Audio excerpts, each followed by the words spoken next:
খারাপ হয়েছে, ওইসবে বিশ্বাস করো না, তাতে আরো বিপদ হবে।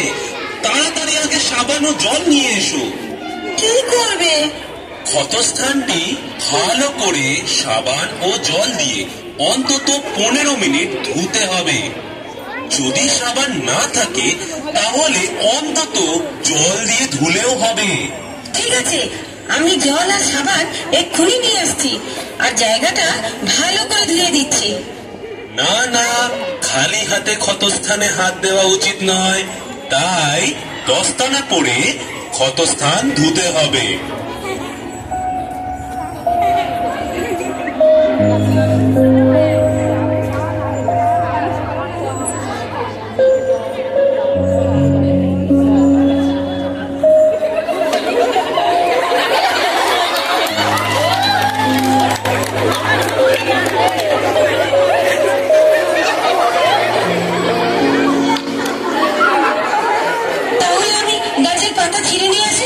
আর তুমি বরং রস করে লাগিয়ে দাও।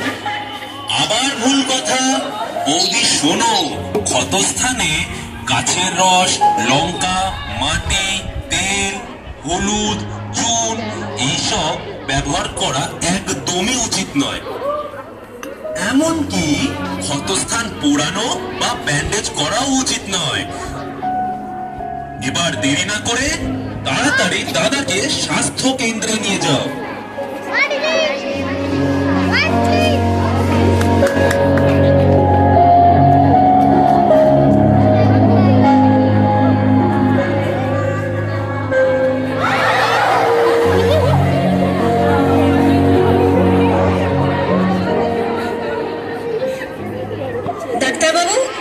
ডাক্তারবাবু, আমি আসতে পারি?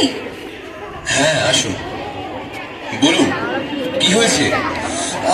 ডাক্তারবাবু, কুকুরে কামড়ে দিয়েছে, খুব ব্যথা করছে। কখন কামড়েছে? ডাক্তারবাবু, বেশিক্ষণ হয়নি, এই আধ ঘন্টার মতো হয়েছে। খুব ভালো করেছেন যে তাড়াতাড়ি স্বাস্থ্য কেন্দ্রে নিয়ে এসেছেন। তবে ক্ষতস্থানে অন্তত 15 মিনিট ধরে সাবান ও জল দিয়ে ধুয়েছেন তো? হ্যাঁ ডাক্তারবাবু, 15 মিনিট ধরে ক্ষতস্থানে সাবান ও জল দিয়েও ধুয়েছি। ক্ষতস্থানে কিছু লাগিয়েছেন নাকি? না ডাক্তারবাবু, ক্ষতস্থানে কিছু লাগাইনি। তবে আসুন, ক্ষতস্থানে জীবাণুনাশক উপাদান লাগিয়ে দিন।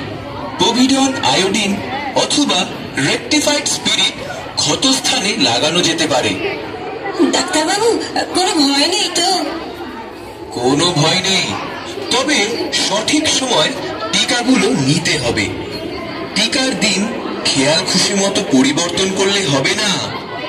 কাছে আসুন। আজ ARV ইনজেকশন 2 জায়গায় দেব।